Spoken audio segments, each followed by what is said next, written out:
pala si Kuya. Ang tawag ko dito Ay, tinapakan ko na. Pero nawa sa gabing ito, itong salo-salo natin ay mapasaya namin kayo ano. At hindi ko po sa kalain na ganito pala karami kaya yung ating regalo hindi natin nalagdagan. Kaya diba sa susunod babawin po tayo ano. Pero meron po akong gustong i-share sa inyo na mas magandang regalo pa. Ano po, ito po yung regalong kaloob mula sa Diyos, yung buhay na walang hanggan. Ito pong pagkain na ito na nakikita natin, ito po ay makakabusog po ng ating pisikal. Ngunit meron pong sinabi ang Biblia sa Mateo chapter 4 verse 4 po, ano, ang tao ay hindi lamang po nabubuhay sa tinapay, kundi maging sa salita din ng Diyos na namutala sa kanyang bibig. So ito po yung pinakamahalaga, no? Higit pa ito sa mga regalong ating natanggap. Unang-una po, lagi po natin tandaan ay ang Diyos po ay mabuti. Siya po ay mag-ibig. Siya po ay mapagmahal. Siya po ay, ang tawag dito, mahabagin. Hindi po siya, tawag dito, mapagpasensya po ang ating Diyos. Ano po? Ngunit tandaan din po natin ang ating pong Diyos ay, siya po ay matuwid. Siya po ay hukom. Siya rin po ay, ang tawag dito, hindi niya pinapalagpas mga tao na nagkakasala. No? So, ito po yung pinakamalaking problema ng tao dito sa mundo ito. Ang problema po ng tao ay ang Diyos po ay mabuti. Bakit po problema ng tao na ang Diyos po ay mabuti? Sapagkat kung mabuti po ang Diyos, ano po ang gagawin niya sa taong masama? Ganito po yun mga kapatid, halimbawa, sa isang hukom, halimbawa ang ating presidente ay mayroon pong kriminal na inakusahan. At kung yung pong ating presidente ay palalayain niya yung gumawa ng krimen, magiging kurang po yung ating pong presidente. Hindi po ba? Kung mabuti ang ating Diyos, hindi niya po hahayaan na yung nagkasala sa kanya ay makakalaya sa kanyang parusa. At malinaw po sinabi po ng Biblia na ang lahat ng tao ay nagkasala, hindi nakaabot sa pamantayan ng Diyos. Sapagkat lahat po tayo ay nakagawa ng kasalanan. Tayo po ay nagsinungaling. Tayo po ay Romans gumawa ng 13. mga bagay na hindi kaaya-aya sa Kanya. Ang pag-iisip pa lang ng masama sa ating kapwa, nagkakasala na tayo, sabi po ng Biblia, tayo pumatay na sa ating puso.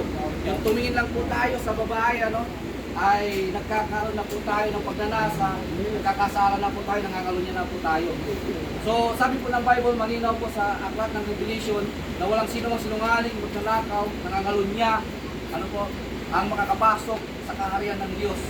So, ibig po sabihin, mga kapatid, lahat po tayo guilty. Kung titignan po natin ang pamantayan ng Diyos, pamantayan ng Diyos ay perfect. At hindi po natin ito naabot. At ang malinaw po ang sinasabi rin po ng Bible na sa Romans chapter 6 verse 23 na ang kabayaran ng kasalanan ay kamatayan. Ito po ay napakatindi, Kaya hindi natin nalalaman na bibigyan ng bigat yung pong sinabi po una sa Romans 3:23 na ang tao ay nagkasala at sa harapan ng Diyos ay hindi nakabot ang kanyang kalalakihan, pamantayan, ay malaki pong problema natin kung alam natin ang kabayaran nito ay kamatayan. Hindi natin ito binibigyan ng pansin sapagkat akala po natin sa sarili po natin tayo po ay matuwid. Ngunit sinabi po ng Biblia ay wala pong matuwid ni isa, maging pastor man, maging pare, o anumang religious leader.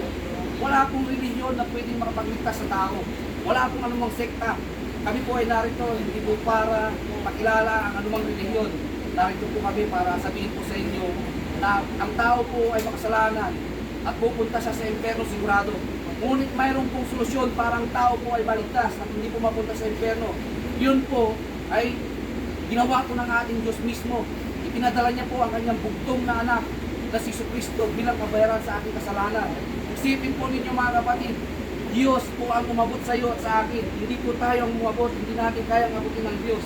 Pero para po patunayan niya ang pag-ibig niya sa iyo at sa akin, kinailangan niyang bumaba dito sa lupa sa katawang anyong tao. Dahil tao ang kanyang minahal at kanyang inabot, kaya po siya naging tao, hindi po aso, hindi po hayop. Kailangan po niya maging tao. Sapagkat kailangan po niyang bayaran ang ating kasalanan. Sapagkat sabi po kanila, ang kabayaran ng kasalanan ay kamatayan. Kailangan mamatay. Kailangan may mamatay para sa ating kasalanan. Hindi po pwedeng mamatay ang kinailangan magkatawang tao po siya, totoong tao. Totoong tao ating Panginoon Kristo. Sabi po, sa Romans chapter 5 verse 8, ipinadama niya ang kanyang pag-ibig sa sanlibutan.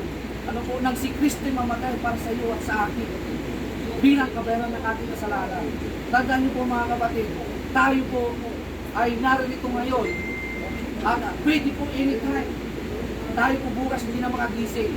Ngunit at sigurado po ba tayo na makakapunta tayo sa langit? Pwede po ba natin ipagmalaki yung ating mga mabubuting ginawa? Pwede ba natin ipagmalaki yung ating pong mga ang ginagawa sa mundo ito? Kahit na nagkakasala tayo, sabi po ng Psalm chapter 7 verse 11, ang Diyos ay laging galit sa mga taong gumagawa ng masama. Tayo po araw-araw, wala po tayong ibang ginawa kundi masama sapagkat hindi po natin iniibig ang Diyos ng buong puso, buong kaluluwa at buong pag-iisip.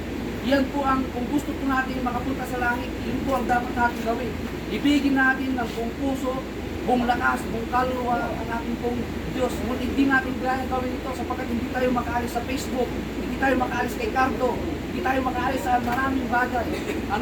Ngunit dahil sa pag-ibig ng Diyos, alam po niya, tayo po ay mahina, marupok, hindi natin kaya.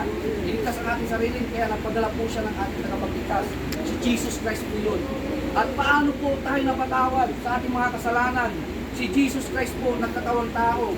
Ang ginawa po ng ating Panginoon Kristo, kinuha niya yung ating mga kasalanan.